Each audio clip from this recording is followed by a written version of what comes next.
Everyone, ఈరోజు మనం ఉసిరికాయ పచ్చడి ఎలా పెట్టాలో తెలుసుకుందామండి. ఉసిరికాయలన్నింటినీ చక్కగా కడుక్కొని శుభ్రం చేసి ఇలా తొలిమలు తీసేసుకొని కాస్త ఫ్యాన్ గాలి పెట్టాను. ఆరాయి కంప్లీట్గా.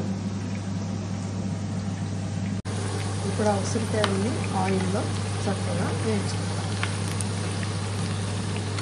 అన్ని బ్రౌన్ కలర్ వచ్చేలాగా చూస్తాం.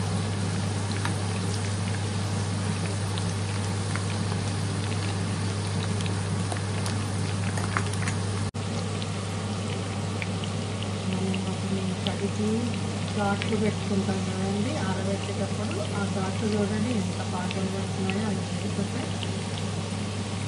ఇలా చక్కగా గోల్డెన్ కలర్ వచ్చేలాగా వేపుకొని పక్కకు పెట్టుకోవాలి. వెల్లుల్లి రెమ్మల్ని ఇలా కచ్చ దంచుకోవాలి. చూసారా, ఎండుమిరపకాయలు, కరివేపాకు, కొన్ని తాలింపు దినుసులు ఈ వేడి వేడి నూనెలో ఇవి వేయించిన నూనెలోనే వేసుకోవాలి. అలాగే పచ్చపిచ్చ దంచాం కదండి, ఈ వెల్లిపాయలు కూడా వేసి కాస్త వేడి చేసుకోవాలి.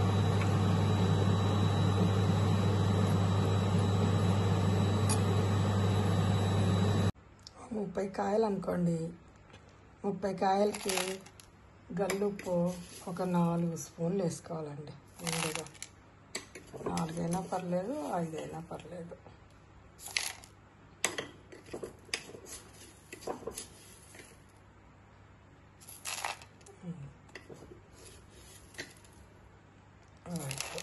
తర్వాత ఒక 4-5 స్పూన్లు ఆవాల పొడి వేయాలండి. వేయించుకున్న ఆవాలు పొడి చేసుకొని వేసుకోవాలి. తర్వాత ఒక 1 స్పూను మెంతి పౌడర్ వేయాలండి.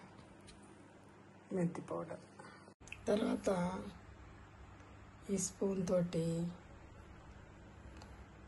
పట్టించిన కారం అండి. రెడ్ కలర్లో ఉంది, ఎంత బాగుందో చూడండి. ఇది ఒక 3 స్పూన్స్ వేసుకోవాలి.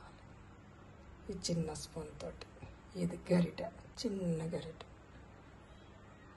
ఓకే, చింతపండు నానబెట్టుకున్నాం కదండి ముందుగా. కొంచెం ఆ చింతపండు గుజ్జు తీసి విడిగా ఈ నూనెలో వేసి చక్కగా దగ్గర పడేంత వరకు కలుపుతూ ఉండాలి.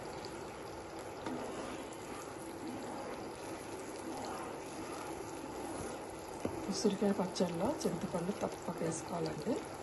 అప్పుడే కాయ చక్కగా ఊరి రుచిస్తుంది. చింతపండు పులిహోర చేసుకుంటారు కదండి మీరు, అలాగా ఆ టైప్లోనే చేయాలి. దగ్గర పడేంత వరకు కలుపుకోవాలి. ఇలా నూనె పూర్తిగా తేలేంత వరకు చింతపండు ఉడకబెట్టుకోవాలండి. తర్వాత 4 ఎల్లిపాయలండి పులుసుకొని అలా వేసేసుకోవాలి.